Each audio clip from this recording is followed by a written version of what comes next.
The Emerald Tablets of Thoth, Preface. The history of the tablets, translated in the following pages, is strange and beyond belief of modern scientists. Their antiquity is stupendous, dating back some 36,000 years BC. The writer is Thoth, an Atlantean priest king, who founded a colony in ancient Egypt after the sinking of the mother country. He was the builder of the Great Pyramid of Giza, erroneously attributed to Cheops.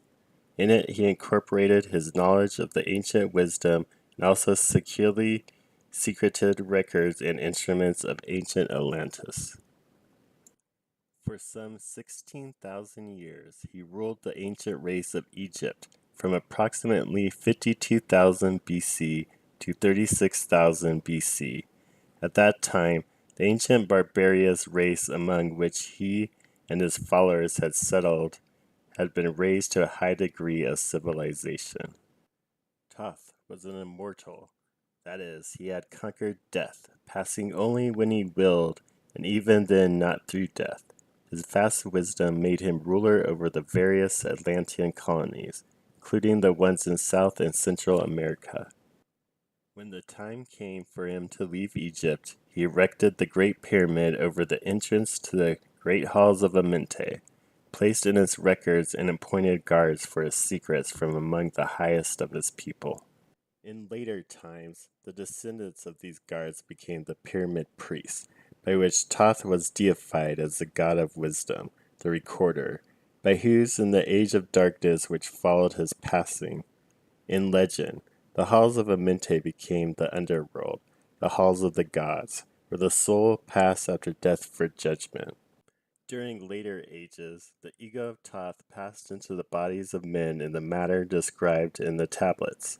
As such, he incarnated 3 times, in his last being known as Hermes, the thrice-born. In this incarnation, he left the writings known to modern occultists as the Emerald Tablets, a later and far less exposition of the ancient mysteries. The tablets translated in this work are 10, which were left in the Great Pyramid in the custody of the Pyramid Priests. The 10 are divided into 13 parts for the sake of convenience. The last 2 are so great and far-reaching in their importance that at present it is forbidden to release them to the world at large. However, in those contained herein are secrets which will prove inestimable value to the serious student. They should be read, not once, but 100 times, for only thus can the true meaning be revealed.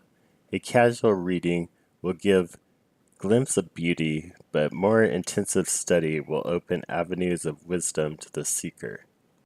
But now a word as how to use these mighty secrets came to be revealed to modern man after being hidden so long.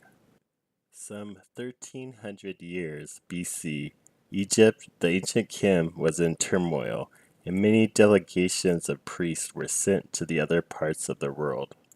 Among these were some of the pyramid priests who carried with them the emerald tablets as a talisman by which they could exercise authority over the less advanced priestcraft of races descended from the other Atlantean colonies.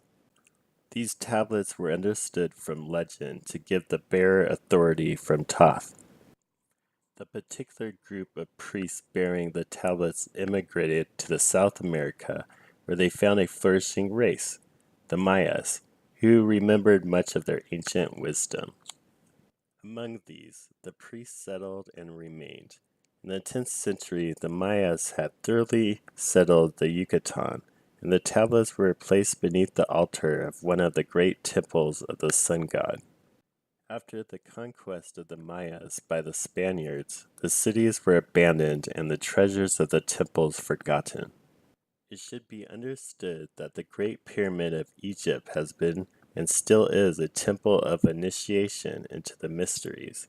Jesus, Solomon, Apollonius, and others were initiated there. The writer, who has a connection with the Great White Lodge, which also works through the pyramid priesthood, was instructed to recover and return to the Great Pyramid, the ancient tablets. This, after adventures which need not be detailed here, was accomplished. Before returning them, he was given permission to translate and retain a copy of the wisdom engraved on the tablets. This was done in 1925, and only now has permission been given for part to be published. It is expected that many will scoff, yet the true student will read between the lines and gain wisdom. If the light is in you, the light which is engraved in these tablets will respond. Now, a word as to the material aspects of the tablets. They consist of 12 tablets of emerald green, formed from a substance created through alchemical transmutation. They are imperishable, resistant to all elements and substances. In effect, the atomic and cellular structure is fixed, no change ever taking place. In this respect, they violate the material law of ionization. Upon them are engraven characters in the ancient Atlantean language, characters which respond to attuned thought waves, releasing the associated mental vibration in the mind of the reader. The tablets are fastened together with hoops of golden-colored alloy suspended from a rod of the same material. So much for the material appearance. The wisdom contained therein is the foundation of the ancient mysteries.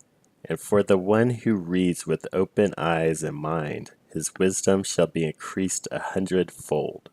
Read, believe or not, but read, and the vibration found therein will awaken a response in your soul.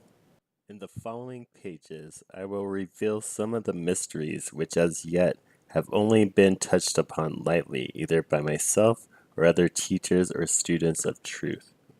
Man's search for understanding of the laws which regulate his life has been unending, yet always just beyond the veil which shields the higher planes from the material man's vision, the truth has existed, ready to be assimilated by those who enlarge their vision by turning inwards, not outward, in their search. In the silence of material senses lies the keys to the unveiling of wisdom. He who talks does not know. He who knows does not talk. The highest knowledge is unutterable, for it exists as an entity in lanes which transcend all material words or symbols.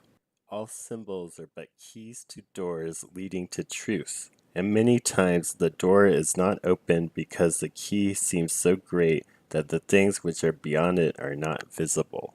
If we can understand that all keys, all material symbols or manifestations are but extensions of a great law and truth, we will begin to develop the vision which will enable us to penetrate beyond the veil. All things in all universes move according to law, and the law which regulates the movement of the planets is no more immutable than the law which regulates the material expression of man. One of the greatest of all cosmic laws is that which is responsible for the formation of man as a material being.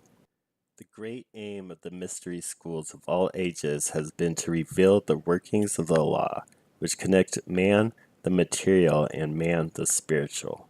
The connecting link between the material man and the spiritual man is the intellectual man, for the mind partakes of both the material and the immaterial qualities.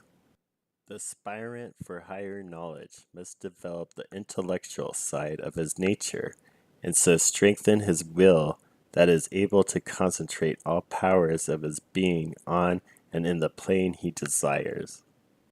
The great search for light, life, and love only begins on the material plane.